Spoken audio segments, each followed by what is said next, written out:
Yes, તો આપણે છેલ્લે વિધેયની વ્યાખ્યા જોઈતી અને એના અમુક ઉદાહરણો જોયા હતા કે વિધેય કોને કહેવાય. કે વિધેય આમ જોવા જઈએ તો એક ખાસ પ્રકારનો સંબંધ છે, રાઈટ. આમાં સંબંધમાં જો એથી બી પરનો કોઈ સંબંધ હોય એફ, તો એના પ્રત્યેક ઘટકને સંગત બીમાં અનન્ય પ્રતિબિંબ મળે. એના પ્રત્યેક ઘટકને બીમાં અનન્ય પ્રતિબિંબ મળે તો જે સંબંધ છે એથી બીનો એ વિધેય બને છે. અને વિધેયને આપણે એફ એ રો અને બી એના વડે દર્શાવીએ છીએ અને એની આપણે ચર્ચા કરી હતી. અને અમુક વિધેય હોય, દાખલા કે એફ તમારું જે છે એ એથી બીનું વિધેય હોય અને એફ એક્સ બરાબર તમને કંઈક આવું સૂત્ર કંઈક મળે છે, તો તમે દરેક બિંદુ પાસેની કિંમત શોધી શકો છો. અને એમાં ચલો ફરી પાછું એક એક્ઝામ્પલથી એને રિકોલ કરી લઈએ અને પછી આપણે આમાં આગળ ચર્ચા કરીએ. ધારો કે મારી આગળ એક એફ છે, એનથી એન પરનું એક વિધેય છે અને એફ એક્સ બરાબર એનું સૂત્ર છે 2x + 1. તો એફ ઓફ 1 એક્સ બરાબર જો હું 1 લઉં તો 1 બરાબર શું મળશે મને? 2 × 1 + 1, એટલે કે આની કિંમત મળી મને 3. એટલે કે એફ ઓફ 1 બરાબર મને મળ્યા 3. તો અહીંયા 3ને શું કહીશું? 3ને એકનું પ્રતિબિંબ કહેવાય. કેની અંડરમાં? તો કે એફની અંતર્ગત. 3 એ એકનું એફની અંતર્ગત પ્રતિબિંબ છે અને 1 એ 3નું પૂર્વ પ્રતિબિંબ છે. તો અહીંયા શું કહેવાય? 3 એ એકનું એફની અંતર્ગત પ્રતિબિંબ છે અને 1 એ 3નું એફની અંતર્ગત પૂર્વ પ્રતિબિંબ છે. એનો મતલબ કે જો એફ ઓફ એ બરાબર મને બી મળતું હોય તો બીને એનું પ્રતિબિંબ કહેવાય અને એને બીનું પૂર્વ પ્રતિબિંબ કહેવાય. તો આની આપણે આ ચર્ચા કરી હતી. તો હવે આપણે અમુક વિધેયો વ્યાખ્યાયિત કરીએ અને એ વિધેયોના આલેખની ચર્ચા કરીએ.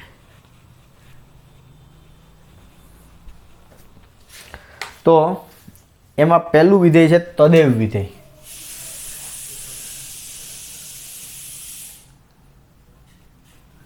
તદેવ વિધેય.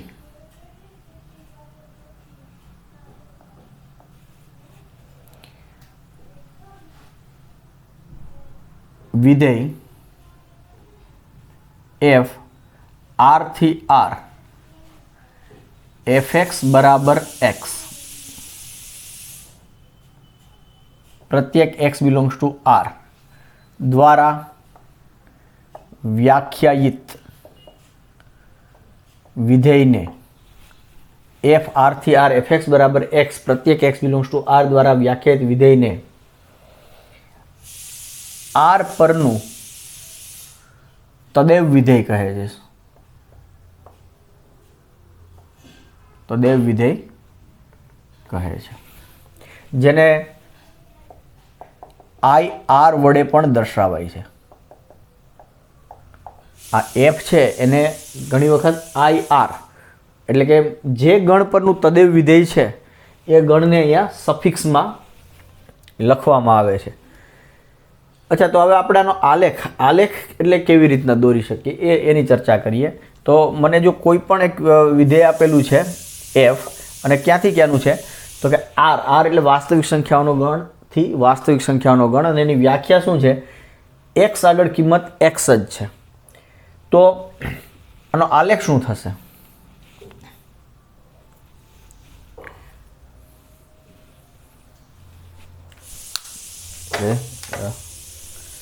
યસ,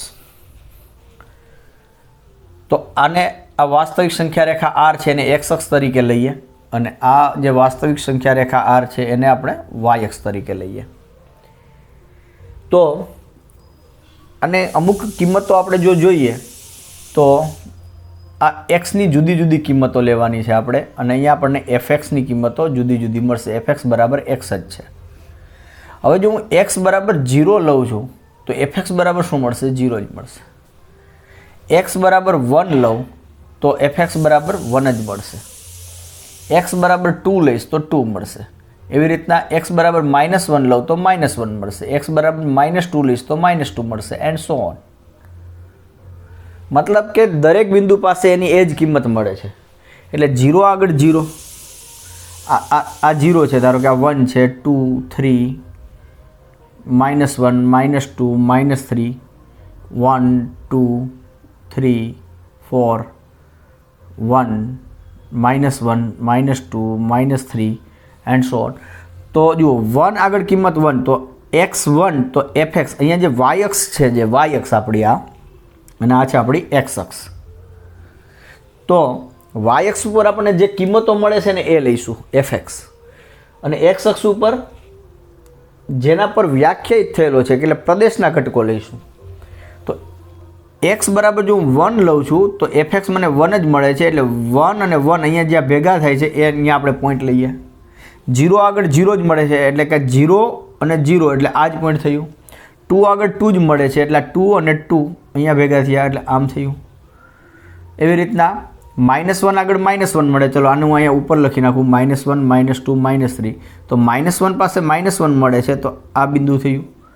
-2 આગળ -2 મળે છે, તો આ -2 અને આમ -2 આ બંને ભેગા થાય છે એટલે આ બિંદુ કંઈક મળશે મને. -3 આગળ -3 મળશે, તો આ -3 આગળ -3. તો આમ તમે જોવા જાશો તો તમને આ શું દેખાય છે, આ બધા બિંદુઓ. તો એવી રીતના અહીંયા આપણે 1 2 0 એવા લીધા, 1.5 2.3 એવા પણ લઈ શકતા હતા. તો ત્યાં પણ આપણને એની એ જ કિંમતો મળવાની હતી. એટલે અહીંથી તમને આલેખનો થોડોક અંદાજ આવી જાય છે કે આ કેવો હશે. તો કે આ એક સીધી લીટી મળે છે મને, લાઈન. તો આ શું થયું, આ લાઈન મળી મને. તો આ મને આલેખ મળ્યો fx બરાબર x નો. તો fx બરાબર x ને આને કહેવાય છે તદેવ વિધેય, અને એનો આલેખ મળે છે તમને એક સીધી રેખા કે જે પ્રથમ ચરણ અને ત્રીજા ચરણમાંથી પસાર થાય છે, અને x અક્ષની ધન દિશા સાથે 45 ડિગ્રી, આ 45 અંશનો ખૂણો હશે. એક્ઝેક્ટ આ જે 90નો ખૂણો છે એમાં એક્ઝેક્ટ વચ્ચેથી પસાર થાય છે. તો આ તદેવ વિધેયનો આલેખ થયો ક્યારે, જ્યારે f તમારો r થી r પરનું વિધેય હોય. અને હા, તદેવ વિધેય આમ જો હું અને હજુ થોડુંક બીજી રીતના વ્યાખ્યાયિત કરું, અહીંયા બુકમાં તમને r થી r ની વાત કરી હતી. તદેવ વિધેય તમે કોઈ પણ ગણ ઉપર વ્યાખ્યાયિત કરી શકો. હું આ જ વ્યાખ્યાને થોડીક અલગ રીતના લખું છું, બીજી રીતે. તદેવ વિધેય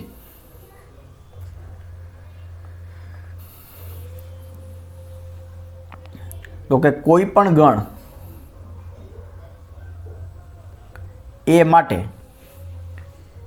f, તો f ને બદલે હું ચાલો સંકેત જ બદલાવી નાખું છું. હવે કોઈ પણ ગણ એ માટે i અને સફિક્સમાં લખું છું a. ક્યાંથી ક્યાં, તો કે a થી a, અને એની વ્યાખ્યા આપું છું f, સોરી આપણે i વાપરો છે,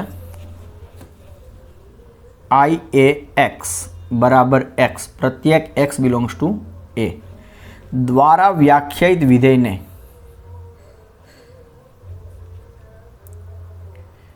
ગણ એ પરનું તદેવ વિધેય કહે છે. રાઈટ. તો આને આ પણ વ્યાખ્યા આપી શકીએ. અહીંયા જે બુકમાં આપી છે તદેવ વિધેય, એમાં એ બરાબર એમણે r લીધેલું છે.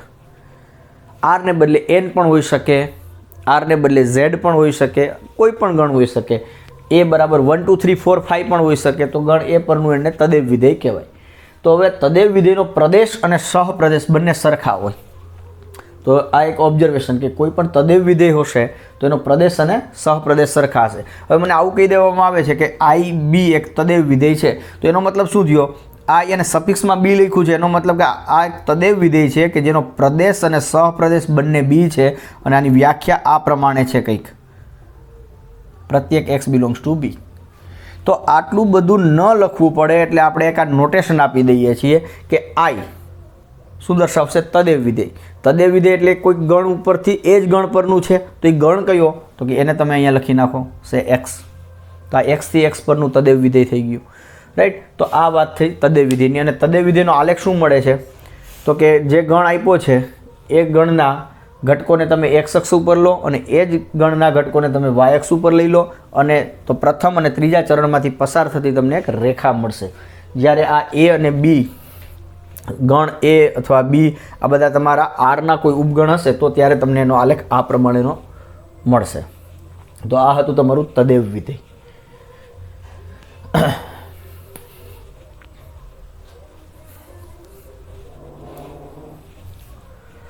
અચ્છા, તો તદેવ વિધેયનો જે વિસ્તાર મળે છે એ શું મળે છે?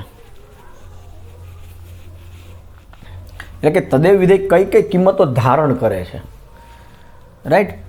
તો કે x હું આરમાંથી લઉં છું તો જવાબ મને x જ મળે છે. એનો મતલબ કે દરેક વાસ્તવિક સંખ્યા ધારણ કરે છે, રાઈટ? તો એનો વિસ્તાર શું થઈ ગયો? r થઈ ગયો તદેવ વિધેયનો.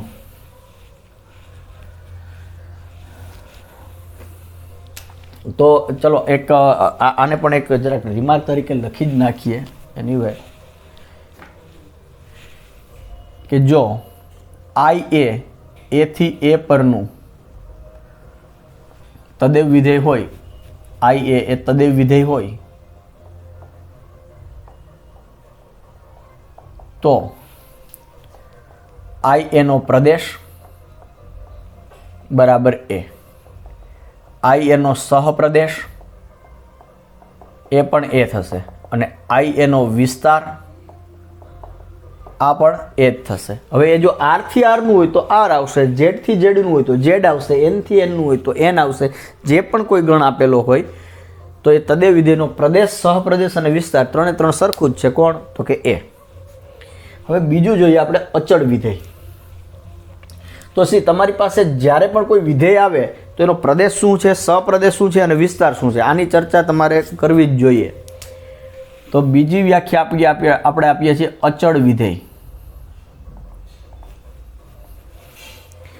તો બે રીતે વ્યાખ્યા આપી શકાય છે અચળ વિધેયની, કે એવું વિધેય કે જેનો વિસ્તાર એકાકી ગણ હોય અથવા દરેક બિંદુ પાસે એક જ કિંમત મળતી હોય, એવા વિધેયને અચળ વિધેય કહે છે. તો આપણે વ્યાખ્યાયિત કરીએ. જો c બિલોંગ્સ ટુ r કોઈ અચળ હોય,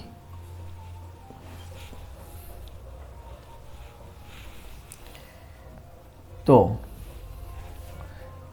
f r થી r fx બરાબર c પ્રત્યેક x બિલોંગ્સ ટુ r દ્વારા વ્યાખ્યાયિત વિધેય f ને અચળ વિધેય કહે છે. અચળ વિધેય કહે છે. અને ઇંગ્લિશમાં એને કહેવાય છે કોન્સ્ટન્ટ ફંક્શન. અને હમણાં જે આગળ જે આપણે ચર્ચા કરી તદેવ વિધેય, એમને ઇંગ્લિશમાં કહેવાય છે આઈડેન્ટિટી ફંક્શન. એટલા માટે આપણે એને નોટેશન આપ્યું હતું આઈ સ્ટેન્ડ્સ ફોર આઈડેન્ટિટી. અને આ જે અચળ વિધેય છે એને કહેવાય છે કોન્સ્ટન્ટ ફંક્શન. કોન્સ્ટન્ટ એટલે કે અચળ. તો અહીંયા શું કહેવા માગે છે? અહીંયા r જ હોવો જોઈએ પ્રદેશ, સહપ્રદેશ એવું જરૂર નથી. કોઈ પણ ગણ ઉપર તમે વ્યાખ્યાયિત કરી શકો, પણ આપણે અહીંયા r ઉપર વ્યાખ્યાયિત કર્યું છે કે કોઈ પણ તમે ઘટક લેશો r નો, તો ત્યાં વિધેયની કિંમત શું છે? c. અને c શું છે?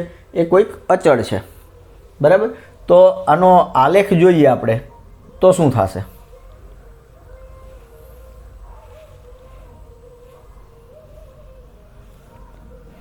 આ ધારો કે r છે, આ આપણી x અક્ષ છે, અને આ પણ r છે જે આપણી y અક્ષ છે. આ પ્રદેશ અને આ સહપ્રદેશ. તો પ્રદેશને હંમેશા આપણે x અક્ષ ઉપર લઈશું અને સહપ્રદેશને આપણે હંમેશા y અક્ષ ઉપર લઈશું.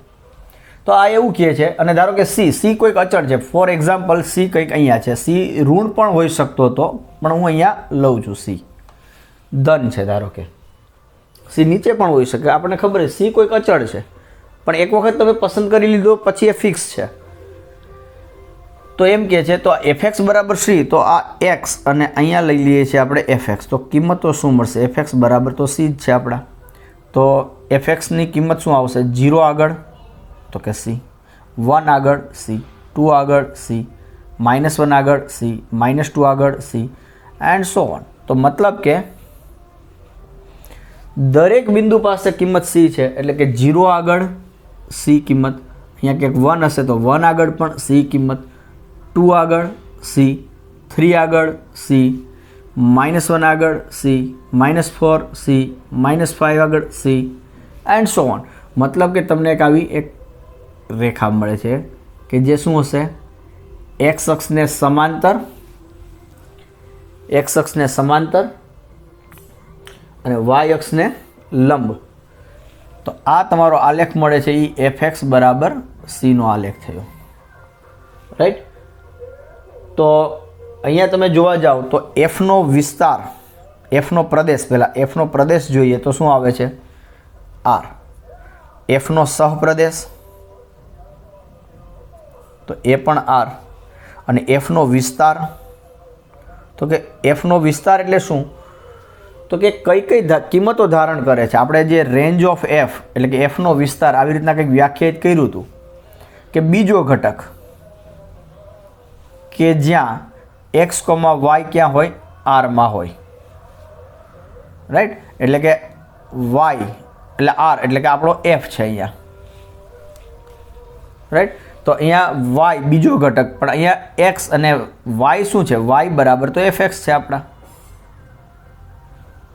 એટલે કે y કે જ્યાં x, fx બરાબર શું થાય, આપણે fx ની કિંમત તો શું છે, c.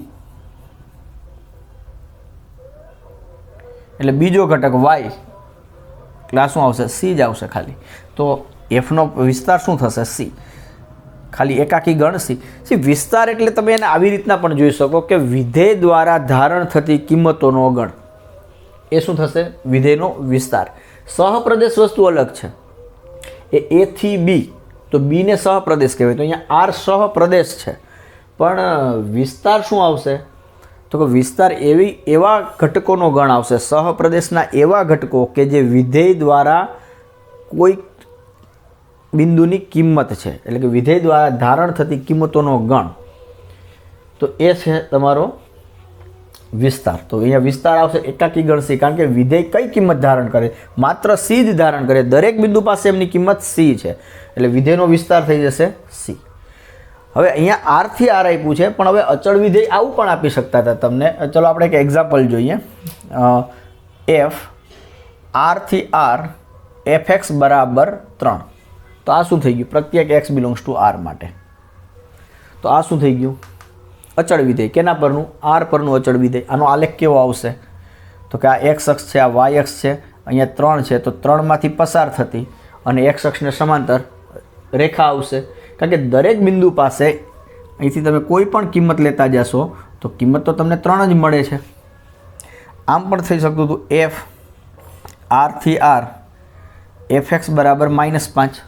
તો આનો આલેખ કેવો મળે, ધારો કે અહીંયા -5 છે, આ x અક્ષ છે, આ y અક્ષ છે, તો દરેક બિંદુ આગળ કિંમત -5. તો આ -5 આગળ -5માંથી પસાર થતી, -5માંથી પસાર થતી અને x અક્ષને સમાંતર રેખા. તો આ થયો વિધેયનો આલેખ, અચળ વિધેયનો. આમ પણ હોઈ શકતું હતું, f તમને આપ્યું હતું n થી n અને fx બરાબર 10. તો આનો જો તમે આલેખ દોરવા જાઓ તો એ કંઈક આમ મળશે. હવે અહીંયા x અક્ષ તરીકે કોને મારે લેવાનું છે, n ને લેવાનું છે, રાઈટ. એટલે x અક્ષ તરીકે આપણે r છે, પણ એમાં મારે ઘટકો તો લેવાના છે n ના જ. એટલે હું અહીંથી લઈશ 1 2 3 4 5 6 એન્ડ સો ઓન. અને દરેક બિંદુ પાસે કિંમત છે 10. એટલે 1 આગળ, ધારો કે અહીંયા 10 છે, તો 1 આગળ 10, 2 આગળ 10, 3 આગળ પણ 10, 4 આગળ 10, 5 આગળ 10. તો મને આવો આલેખ મળશે. અહીંયા હું આમ લાઈન નહીં બનાવું. કેમ? કારણ કે મારો જે પ્રદેશ છે એ n છે. 1 અને 2ની વચ્ચેનો એક પણ ઘટક પ્રદેશમાં આવતો નથી. 1 આગળ કિંમત 10, 2 આગળ કિંમત 10, 3 આગળ કિંમત 10, 4 આગળ 10. એટલે તમને આવો ડિસ્ક્રીટ આલેખ મળશે, ડોટ જેવો. બરાબર. તો આ વાત થઈ તમારે અચળ વિધેયની. તો આપણે બે વિધેયો છે, અચળ વિધેય અને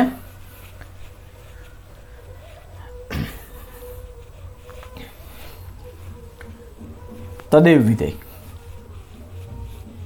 અચળ વિધેયને કહેવાય કોન્સ્ટન્ટ ફંક્શન અને તદેવ વિધેયને કહેવાય આઈડેન્ટિટી ફંક્શન. ઓકે, હવે આપણે જોઈએ બહુપદી વિધેય. બહુપદી વિધેય, એને કહેવાય પોલિનોમિયલ ફંક્શન. પોલિનોમિયલ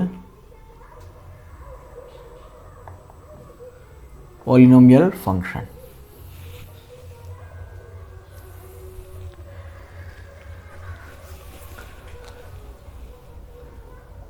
એફ આર થી R fx is equal to a0 plus a1x plus a2x square plus and so on an x raised to n,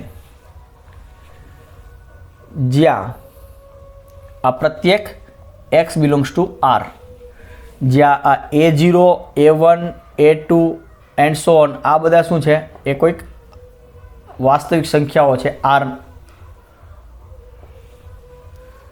અને જે n છે એ શું છે, n એ અનઋણ પૂર્ણાંક છે, એટલે કે n એ તમારો પૂર્ણાંક હોય અથવા શૂન્ય પણ હોઈ શકે.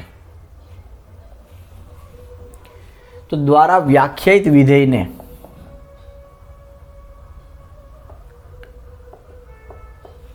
બહુપદી વિધેય કહે છે.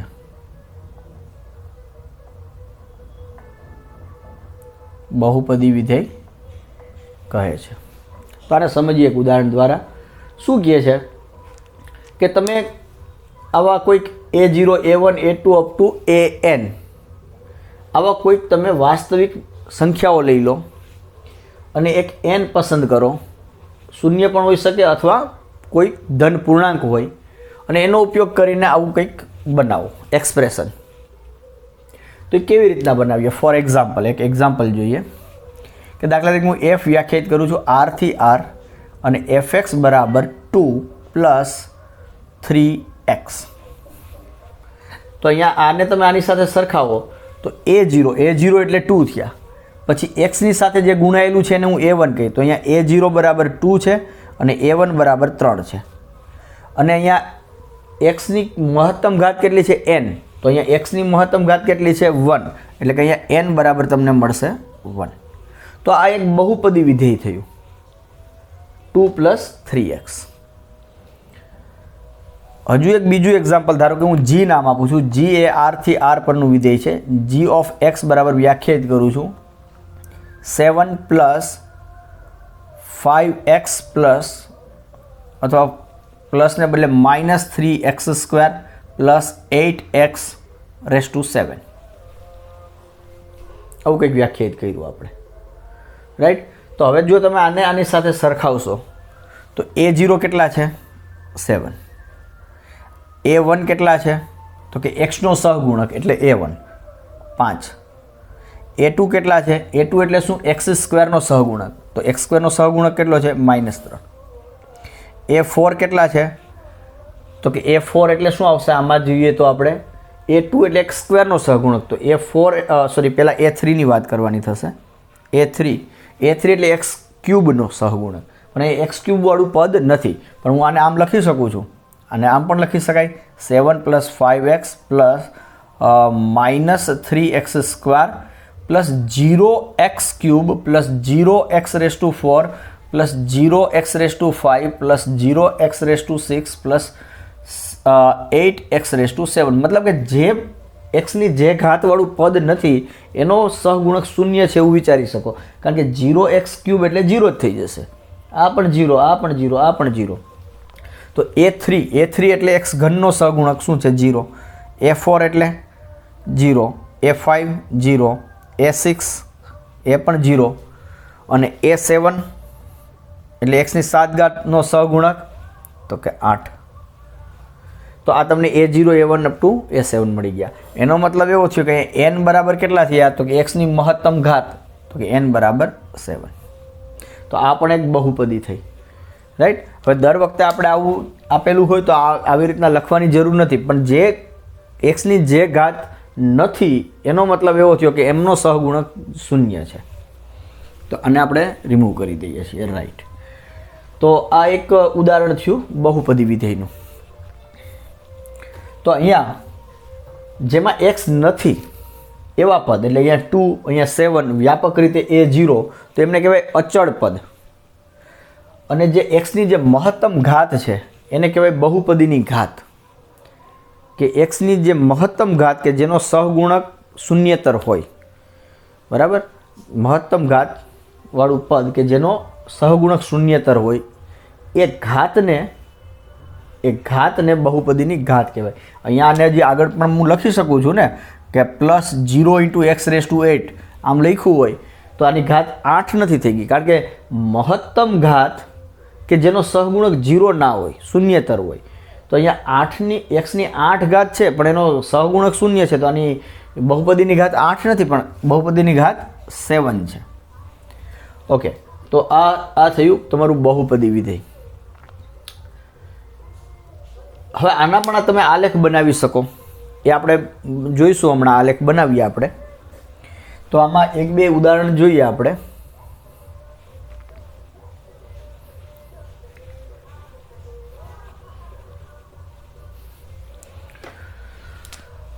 કે ધારો કે હું આ વ્યાખ્યાયિત કરું છું f. ઓકે, પહેલાં તો f r થી r, fx બરાબર x, તો આપણે એક બહુપદી વિધેય થયું. જુઓ અહીંયા a0 બરાબર કેટલા છે, અચળ પદ નથી આમાં, તો અહીંયા a0 બરાબર 0 છે એવું કહેવાય, અને આની સાથે સરખાવો. અને a1 બરાબર 1 છે અને n બરાબર 1 છે, તો આ બહુપદી વિધેય. પણ આ તો ખરેખર શું છે, r થી r fx બરાબર x, તો આ તો તદેવ વિધેય થયું. તો તદેવ શું સાબિત થયું કે તદેવ વિધેય એ એક બહુપદી વિધેય જ છે, રાઈટ. હવે આમ પણ હું વ્યાખ્યાયિત કરી શકતો તો f r થી r fx બરાબર 3.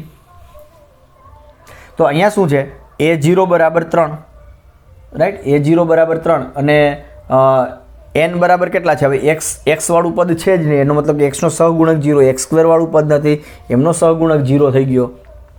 એનો મતલબ કે અહીંયા n ની કિંમત કેટલી થઈ ગઈ, 0. કારણ કે આ 3 ને હું કેવી રીતના લખી શકું, 3 × x⁻0, x⁻0 એટલે 1 થાય, રાઈટ. તો n ની કિંમત 0 અને n તમારી આ જે ઘાત છે એ 0 પણ હોઈ શકે, રાઈટ. તો n ની કિંમત 0, મતલબ કે આ તો પાછું fx બરાબર 3 પ્રત્યેક x બિલોંગ્સ ટુ r માટે, તો આને તો તદેવ વિધેય કહેવાય, સોરી કોન્સ્ટન્ટ ફંક્શન થયું, અચળ વિધેય. તો અચળ વિધેય પણ એક બહુપદી વિધેય જ છે.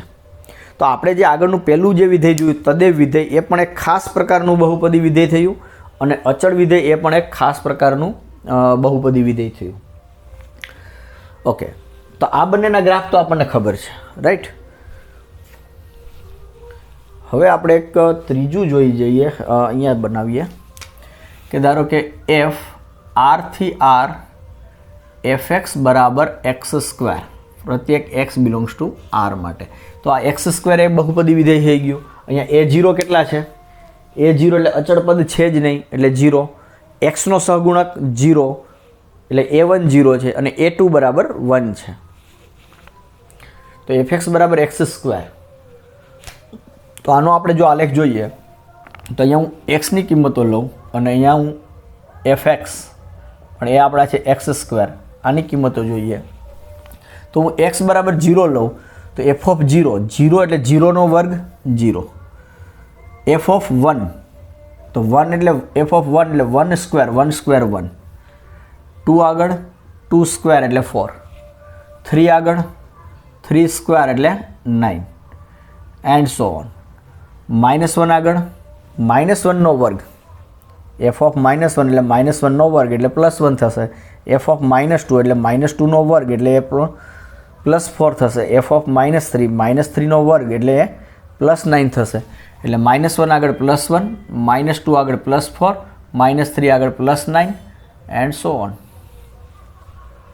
તો આ મને કિંમતો મળી ગઈ. હવે આપણે x અક્ષ ઉપર પ્રદેશ લઈએ અને y અક્ષ ઉપર સહપ્રદેશ લઈ અને આનો આલેખ દોરીએ તો શું થાય છે, લેટ અસ સી. આ x અક્ષ, આ y અક્ષ, તો 0 આ છે 1 2 3 4 -1 -2 -3 -4 છે. આ 1 આ છે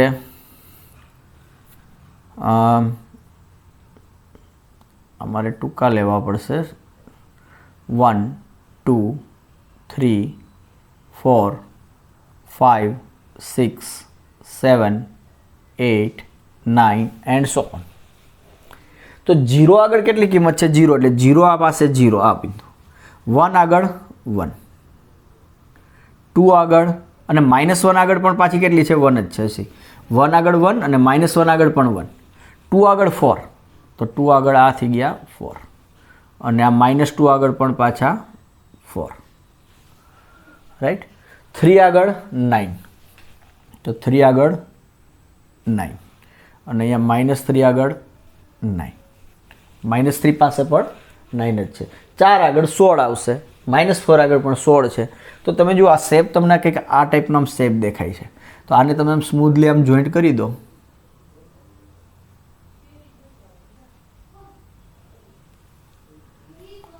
તો આ આલેખ મળ્યો તમને fx બરાબર x². fx બરાબર x² નો આલેખ મળ્યો. ઓકે, તો ઇન શોર્ટ fx બરાબર x² નો જો રફલી જોવા જઈએ તો એ તમને કંઈક આવો યુ શેપ મળે છે. તો એનો પ્રદેશ શું છે? f નો પ્રદેશ એ તમને r મળે છે. f નો સહપ્રદેશ એ પણ તમને r મળે છે. પ્રદેશ અને સહપ્રદેશ તો અહીંથી મળી ગયો. હવે f નો વિસ્તાર શું થશે? તો કે f વિધેય દ્વારા ધારણ થતી કિંમતોનો ગણ. તો f વિધેય કોઈ પણ તમે x લેશો તો એનો વર્ગ કરો તો હંમેશા શું થઈ જાય? 0 કે 0 કરતાં મોટો જ થશે. 0નો વર્ગ 0 અને બાકી કોઈ પણ બીજી સંખ્યા હશે ધન કે ઋણ તો એનો વર્ગ કેવો હશે? 0 કરતાં મોટો.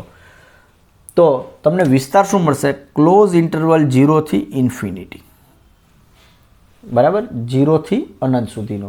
અને તમે આલેખ ઉપરથી વિસ્તાર જો તમે આવી રીતના શોધી શકો કે વિધેય હોય ને એનો તમે આલેખ બનાવવાનો. હવે આલેખ જે છે, જે ભાગમાં આલેખ આવેલો છે એ ભાગ ઉપર તમે ટોર્ચ, ધારો કે આ એક ટોર્ચ છે, તમે આમ ટોર્ચ મારો, બરાબર, તો શું થશે? એ ટોર્ચ આના ઉપર પડશે એટલે આ ભાગ તમારો બ્લેક રહેશે, એટલે કે અહીંયા પ્રકાશ પહોંચતો નથી એવું આપણે માનીએ, બરાબર. તો આને કારણે શું થશે? આ ભાગ તમારો બ્લેક રહેશે. પણ તમે ટોર્ચ મારો છો તો આને કારણે આ ભાગ પ્રકાશિત થઈ જશે. તો જેટલો ભાગ કવર થાય છે આલેખ દ્વારા વાય અક્ષનો જેટલો ભાગ કવર થાય છે, કેટલો ભાગ કવર થાય છે? 0 થી લઈને ઇન્ફાઇનાઇટ સુધી.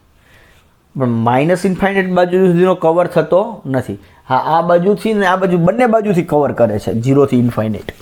તો એફનો વિસ્તાર શું થઈ ગયો? 0 ટુ ઇન્ફિનિટી. જે હમણાં અચળ વિધેયની વાત કરતા હતા આપણે, અચળ વિધેયનો આલેખ તમને કંઈક આવો મળતો હતો. ધારો કે અહીંયા 3 છે અને એફ તમારું r થી r છે, fx બરાબર 3. તો આ અચળ વિધેયનો આલેખ હતો. તો એનો વિસ્તાર શું થતો હતો? સિંગલટન 3. કેવી રીતના? એને આવી રીતના જોવા જઈએ આપણે. એક રસ્તો તો છે કે વિધેય દ્વારા ધારણ થતી કિંમતોનો ગણ, માત્ર 3 જ કિંમત ધારણ થાય છે એટલે વિસ્તાર 3 થઈ ગયો. પણ આ ફંડાથી જોવા જાવ તો શું થશે? તો કે વિધેયનો આલેખ શું છે? તો કે આલેખ તો આ એક રેખા જ છે, સમાંતર રેખા, x અક્ષને સમાંતર રેખા. તો એના દ્વારા y અક્ષનો કેટલો ભાગ કવર થાય છે? તો માત્ર આ એક જ બિંદુ કવર થાય છે. કયું? 3, રાઈટ. એટલે કે તમે અહીંથી જો તમે ટોર્ચ મારશો, પ્રકાશ આવશે આ બત્તીનો, તો એને કારણે ખાલી આ એક 3 બિંદુ છે ને એ જ એક ડાર્ક રહેશે, રાઈટ. બાકી આ બધા જમાં અહીંયા પ્રકાશ પહોંચશે, કારણ કે આને કારણે શું? આ જે પ્રકાશ છે ને આ તીરને કારણે અટકી જશે અહીંયા આ ડાર્ક રહેશે, બાકી આ બધે જ અહીંયા પ્રકાશ પહોંચશે. એટલે જેટલો ભાગ વાય અક્ષનો કવર થઈ જાય છે આલેખ દ્વારા, એટલો ભાગ એ તમારો શું બને? વિસ્તાર બને. આ એક જ્યોમેટ્રિકલ વે છે કે વિધેયનો વિસ્તાર કેવી રીતના શોધવું. ઓકે, હજુ આપણે એક આ બહુપદી વિધેયનો આલેખની ચર્ચા કરીએ. તો આ હતું તમારું fx બરાબર x². એનો વિસ્તાર શું થયો? 0 થી ઇન્ફાઇનાઇટ. હજુ એક આપણે જોઈએ f r થી r fx બરાબર x નો ઘન. અહીંયા સ્ક્વેર હતો એને બદલે ઘન લઈ લીધો, પ્રત્યેક x બિલોંગ્સ ટુ r માટે. તો અહીંયા હું x અને fxની વાત કરું તો કઈ કઈ કિંમતો ધારણ કરશે? Let S C. 0 આગળ 0, 0 નો ઘન 0, 1 આગળ 1, 2 આગળ 8, 2 નો ઘન 8, f(2) બરાબર 2 ક્યુબ એટલે 8, 3નો ઘન f(3) તો 3નો ઘન 27, -1નો ઘન -1, -2નો ઘન -8, -3નો ઘન -27 એન્ડ સો ઓન. અહીંયા પણ એન્ડ સો ઓન. તો અહીંયા તમને જોવા જશો તો તમને ધન કિંમતો પણ મળી અને ઋણ કિંમતો પણ મળી. જ્યારે x² સ્ક્વેરને કારણે શું થતું હતું, ધનની તો ધન કિંમત મળી પણ ઋણ જે સંખ્યાઓ હતી એની પણ કિંમતો ધન થઈ જતી હતી. તો હવે આનો જો તમે આલેખ દોરવા જશો તો જુઓ 0 આગળ 0, 1 આગળ આ 1 છે તો 1 આગળ છે અહીંયા 1, 2 આગળ 8 એટલે આ 2 છે તો ત્યાં તમને મળશે આ 1 આગળ 1, 2 આગળ તો કે 8 અહીંયા ક્યાંક હશે, આ 1 છે, આ 1 છે, આ 2 છે, આ 0 હતા આપણા, 2 આગળ આને હું 8 કહી દઉં છું, સો ધીસ ઇઝ 8. 3 આગળ 27 તો આ 27 એટલે આમ ખાસા ઊંચા આવશે અહીંયા, એટલે અહીંયા ક્યાંક. પછી એવી રીતના -1 આગળ -1, જો -1 આગળ -1, -2 આગળ અહીંયા -2 છે તો -2 આગળ -8 તો -8 છે અહીંયા છે ક્યાંક, તો -2 આગળ -8 એટલે અહીંયા ક્યાંક આવ્યો. પછી -3 આગળ -27 તો એ તો નીચે હશે આમ ક્યાંક -27, આ +27 હતા તો -3 આગળ -27 એટલે અહીંયા ક્યાંક થયા, સોરી હજુ થોડા નીચે અહીંયા, યસ -27. તો જુઓ તમને આ જે આલેખ દેખાય છે ને એ કંઈક આ પ્રમાણે દેખાય છે. આ બધાને જો જોડશો તો અહીંથી આમ સ્મૂધલી આમ નીચે આવે છે અને પછી અહીંથી આમ સ્મૂધલી આમ નીચે જશે. તો આવો કંઈક આલેખ મળે છે, ડાન્સિંગ લાઈન. તો આ થયો તમારો fx = x³ નો આલેખ, આ તો fx = x² નો આલેખ. તો અહીંયા તમે જો વાત કરો તો f નો પ્રદેશ શું છે, r, f નો સહપ્રદેશ શું છે તો કે એ પણ r, અને f નો વિસ્તાર શું થશે તો કે આલેખ દ્વારા y નો કેટલો ભાગ કવર થાય છે તો કે જો આ આટલું ઉપરનો ભાગ છે એ આ આખી y ને કવર કરે છે અને આ જે નીચેનો ભાગ છે એ નીચેની y ને કવર કરે છે, એટલે f નો વિસ્તાર પણ શું થઈ ગયો, આખો r. અથવા બીજી રીતના જોવા જઈએ તો વિધેય f દ્વારા ધારણ થતી કિંમતોનો ગણ, તો એ બધી જ કિંમતો ધારણ કરે છે, ધન પણ કરે છે અને ઋણ પણ કરે છે. અને આપણે સમજવા માટે આપણે 1 2 3 0 એવા જ લઈએ છીએ, પણ કદાચ અહીંયા મેં 1.1 લીધું હોત તો અહીંયા તો 1.1 આગળ મને 1.1 નો ઘન કંઈક મળવાનો જ છે, અને -8.23 હોત તો -8.23 આગળ મને એનો કોઈ ઘન મળવાનો જ છે, રાઈટ. અને અહીંથી હું કોઈ કિંમતો લઉં છું તો એના માટે મને કોઈક એવી સંખ્યા મળશે કે જે સંખ્યાનો ઘન આપેલી સંખ્યા હોય, રાઈટ. એટલા માટે શું થશે, જે મને આ જે વિસ્તાર છે વિધેયનો એ આખી રિયલ લાઈન એટલે કે આખો r મળે છે. અને અહીંથી પણ તમે જોઈ શકો છો કે આલેખ દ્વારા y નો કેટલો ભાગ કવર થાય છે તો કે આખો. તો જો રફલી fx = x² નો આલેખ મને આવો મળશે. આ આપણા માઇન્ડમાં જો fx = x² એટલે એનો આલેખ કંઈક આવો જ છે, યુ શેપનો. આમ fx = x³ નો આલેખ કેવો મળે મને, એ મને આમ કંઈક મળશે, આવી રીતના આમ સ્મૂધલી ઓરિજિન પાસે જશે ને પછી આમ આવો કંઈક મળશે. આમ fx = x³ આ x² નો. એવી રીતના તમે x⁴ નો આલેખ લેવા જશો તો બેકી ઘાત થઈ એટલે એ ઋણ કિંમતો ધારણ કરશે નહીં, એટલે તમને ઉપર જ મળશે આલેખ. અને x⁵ તો એમાં એકી અને બેકી ધન અને ઋણ બંને કિંમતો ધારણ કરશે, એટલે ઉપરે મળશે અને નીચે પણ મળશે. તો આ થયા તમારા અમુક આલેખો બહુપદી વિધેયના.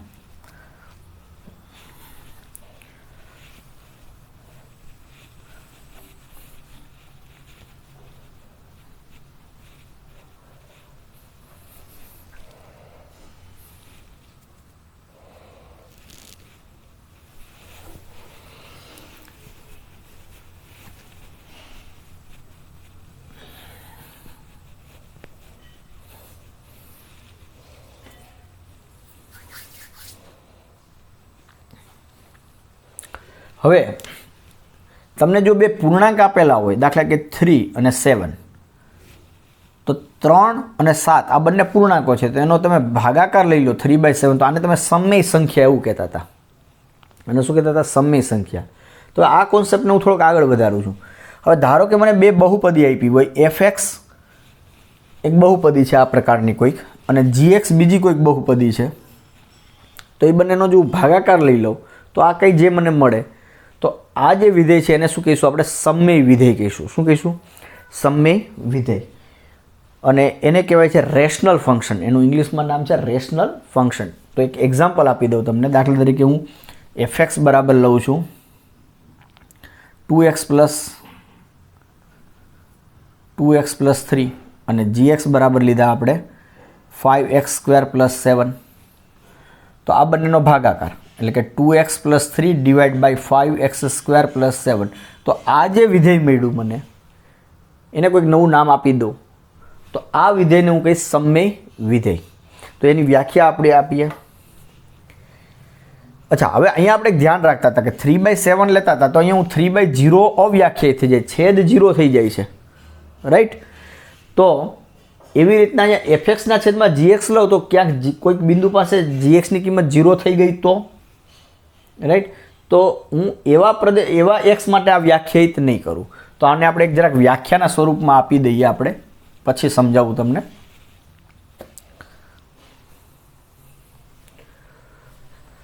નેક્સ્ટ વ્યાખ્યા છે સમય વિધેય, એને ઇંગ્લિશમાં કહેવાય છે રેશનલ ફંક્શન.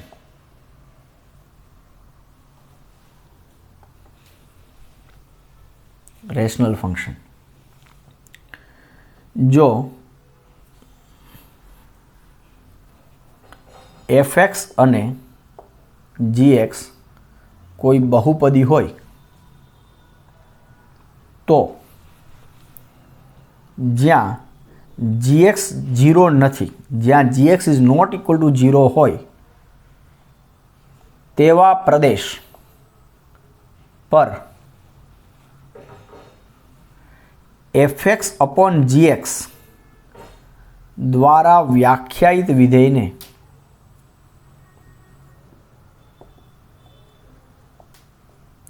આવા શબ્દો તમારી ટેક્સ્ટ બુકમાં આપ્યા છે. વિધેયને સમય વિધેય કહે છે. વિધેયને સમય વિધેય કહે છે. તો બે બહુપદી લેવાની અને બંનેનો શું લઈ લેવાનો? ભાગાકાર. એમાં જે છેદમાં જે બહુપદી આવે છે એ 0 ન થાય, બરાબર. બહુપદીની કિંમત દરેક બિંદુ પાસે 0 એવું જરૂરી નથી. જો તમારી બહુપદી આવી રીતના કોઈ હોય તો હવે આપણને ખબર છે કે જે કોઈ બહુપદી હોય, 3 ઘાતવાળી બહુપદી હોય ને, તો મેક્સિમમ 3 જગ્યાએ 0 થઈ શકે, એનાથી વધારે 0 થાય નહીં, રાઈટ. 5 ઘાતવાળી બહુપદી હોય ને, તો એ મેક્સિમમ 5 જગ્યાએ 0 થઈ શકે, એનાથી 5 કરતાં વધારે બિંદુ પાસે 0 ન થાય. આવો એક રિઝલ્ટ છે. એ અત્યારે આપણે ચર્ચા નથી કરતા. એને કહેવાય ફંડામેન્ટલ થિયરમ ઓફ એલ્જીબ્રા કહે છે, પણ એની આપણે અત્યારે ચર્ચા નથી કરતા.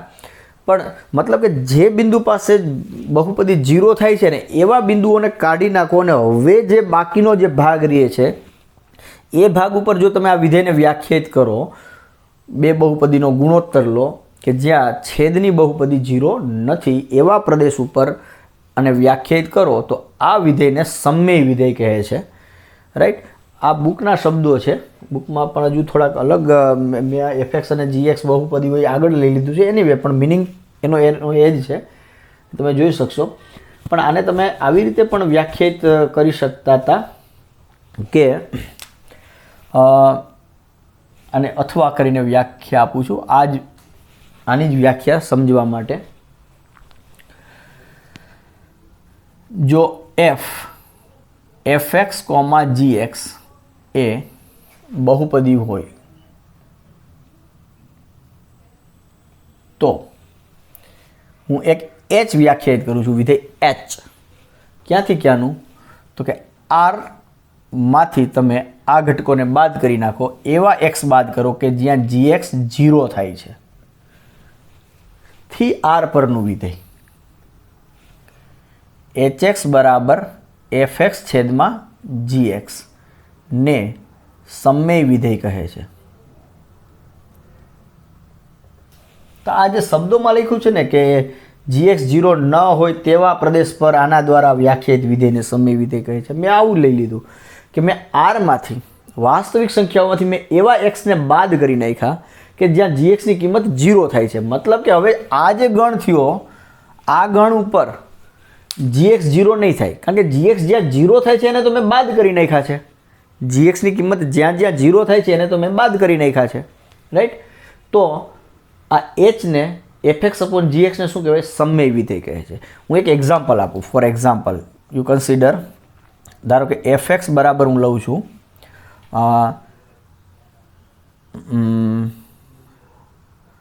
2x² પ્લસ,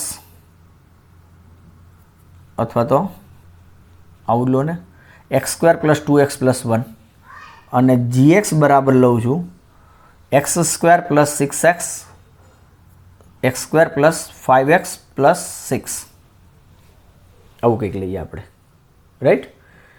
તો હવે આ g ક્યાં 0 થાય છે? તો કે આમ જોવા જઈએ તો આ શું થઈ ગયું? x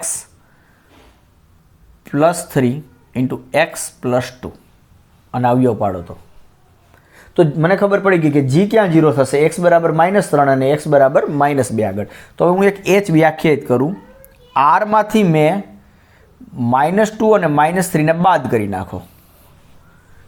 થી આર પરનું વિધેય hx બરાબર x² પ્લસ, એટલે કે આવું કંઈક, fx/gx, અને એને લખી શકો તમે x² plus 2x plus 1 divide by x² plus 5x plus 6. તો આ તમારું શું થઈ ગયું? સમય વિધેય થયું, રાઈટ. હવે જુઓ, અહીંયાથી હું h કેના પર વ્યાખ્યાયિત છે? આના ઉપર, r માઇનસ -2 -3. મતલબ કે હું xની કિંમત -2 અને -3 નહીં લઈ શકું. જો xની કિંમત -2 લઉં ને તો આ છેદ 0 થઈ જાય, -3 લઈ લઉં ને તોય છેદ 0 થઈ જાય. હવે -2 અને -3 સિવાયની કોઈ પણ કિંમત લઈશ ને તો છેદ 0 નહીં થાય, કારણ કે છેદની બહુપદી જ્યાં જ્યાં 0 થાય છે એને મેં પહેલાંથી જ બાદ કરી નાખ્યા છે. એટલે અહીંયા મેં એ જ કર્યું. હવે અહીંયા gx વ્યાપક બહુપદી છે, અહીંયા આપણને ખબર હતી, આ હતી એટલે મને ખબર પડી કે -3 ને -2 બાદ કરવાના છે. પણ અહીંયા gx તો કોઈ પણ બહુપદી છે, ખબર નથી ક્યાં 0 થાય છે એ ખબર નથી, એટલે આપણે એને આવું લખ્યું કે એવા x કાઢી નાખો, આરમાંથી એવા x કાઢી નાખો કે જ્યાં gxની કિંમત 0 થતી હોય, બરાબર. અને એને જ શબ્દોમાં આમ લખેલું છે કે જ્યાં gx 0 ના હોય તેવા પ્રદેશ ઉપર. મતલબ કે આ પ્રદેશ ઉપર જુઓ gx 0 નથી, gx 0 અહીંયા છે પણ એને તો કાઢી નાખ્યા, એટલે આ પ્રદેશ ઉપર gx 0 નથી. અને જ્યાં gx 0 હોય એને તો મેં આરમાંથી કાઢી નાખ્યા, એટલે આ પ્રદેશ ઉપર gx 0 નથી. તો આ શબ્દોમાં છે ને આ થોડુંક સંકેતમાં છે ને આ એનો એક એક્ઝામ્પલ થયો. હા, હવે fx 0 થતી હોય તો આપણને ખબર છે આ ખરેખર શું છે? x પ્લસ 1નો વર્ગ જ છે. જુઓ, એટલે x બરાબર -1 હશે ને તો fની કિંમત 0 થાય છે. તો અહીંયા hની કિંમત શું થશે? h ઓફ -1 કેટલા થશે? તો કે ઉપરનું 0 અને નીચેનું જે પણ કંઈ મળે એ. h ઓફ -1 શું થાય છે? જુઓ, h ઓફ -1 ઉપર તો 0 જ થશે, અને નીચે -1નો વર્ગ +1 -5 +6, એટલે આ થઈ ગયા 6 ને 1 7, એટલે 0ના છેદમાં +2, એટલે આ તો અલ્ટિમેટલી 0 જ મળશે. એટલે અંશમાં જે બહુપદી છે ને એ કોઈ બિંદુ પાસે 0 થાય છે દેન વી હેવ નો પ્રોબ્લેમ. પણ ડિનોમિનેટરમાં જે બહુપદી આવે છે, છેદમાં જે બહુપદી આવે છે, એ જ્યાં 0 થાય એ તમારે બિંદુઓ પ્રદેશમાંથી નીકળી જવા જોઈએ. અને હવે જે વ્યાખ્યાયિત કરો છો એને કહેવાય છે સમય વિધેય. તો આ થયું તમારું બહુપદી વિધેય, સમય વિધેય.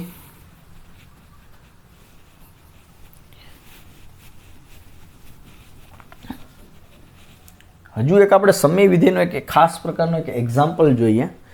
તો let me check. Okay, already આપણે ટાઈમ થઈ ગયો છે તો ક્વિકલી એક એક્ઝામ્પલની ચર્ચા કરી લઈએ.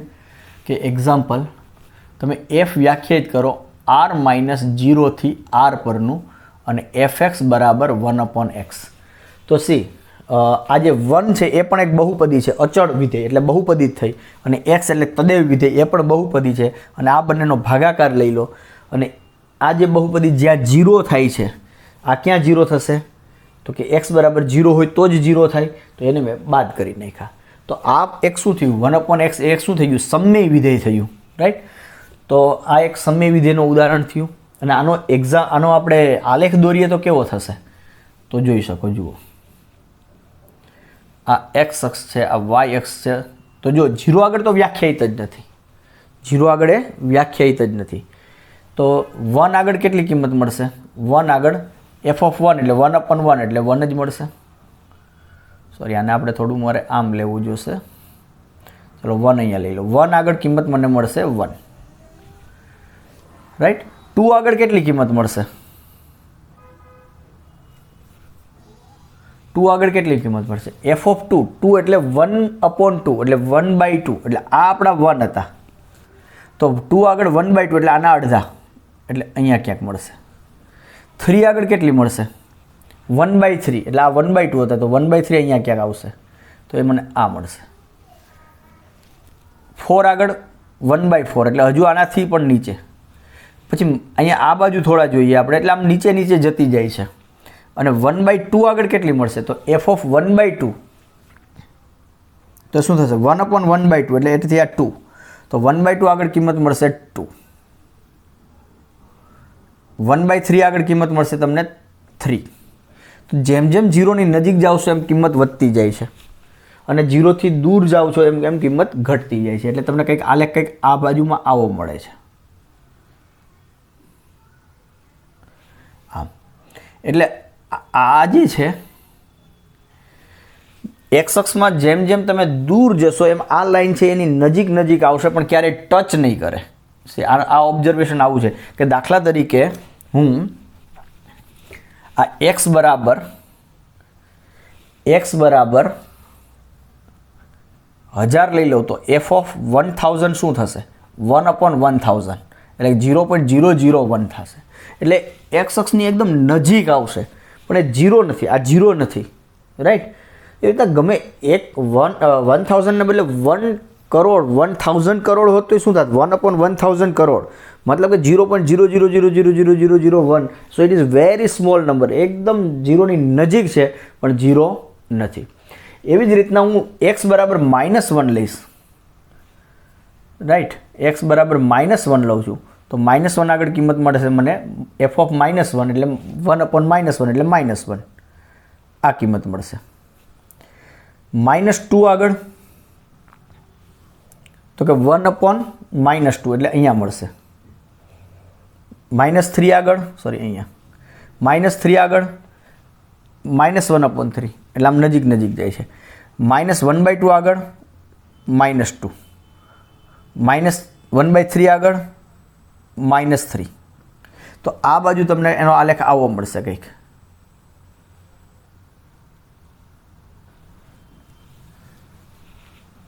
તો આને કહેવાય રેક્ટેન્ગ્યુલર હાઇપરબોલા ઇંગ્લિશમાં કહેવાય છે. તો આ 1/x નો આલેખ થયો 2 ભાગમાં અને 0 આગળ એ અવ્યાખ્યાયિત છે. 0 આગળ અનંત થઈ જશે, રાઈટ. તો ઇન શોર્ટ હું આને જો શોર્ટમાં બનાવું રફ આલેખ તો આ એક્સ અક્ષ થઈ, આ વાય અક્ષ થઈ, તો અહીંથી આની એકદમ નજીક જાય છે. આ ટાઈપનો કંઈક મને આલેખ મળે છે 2 બ્રાન્ચમાં. અહીંયા ટચ ક્યારેય નહીં થાય. આનો આલેખ વાય અક્ષ કે એક્સ અક્ષને ક્યારેય ટચ નહીં થાય, એની એકદમ ધારો એટલો નજીક જશે. એને ઇંગ્લિશમાં કહેવાય છે એસિમ્પટોટ. અહીંયા જે એક્સ અક્ષ છે એ એસિમ્પટોટ જેવું કામ કરે છે. એ તમારે આગળ જતાં આવશે અને ગુજરાતીમાં કહેવાય છે અનંત સ્પર્શક, પણ એ પછી જોઈશું. તો આ થયો તમારો fx બરાબર 1/x નો આલેખ. Okay, so V stop this lecture here. હજુ બીજા અમુક આલેખો છે આપણે નેક્સ્ટ લેક્ચરમાં ડિસ્કસ કરશું. Thank you.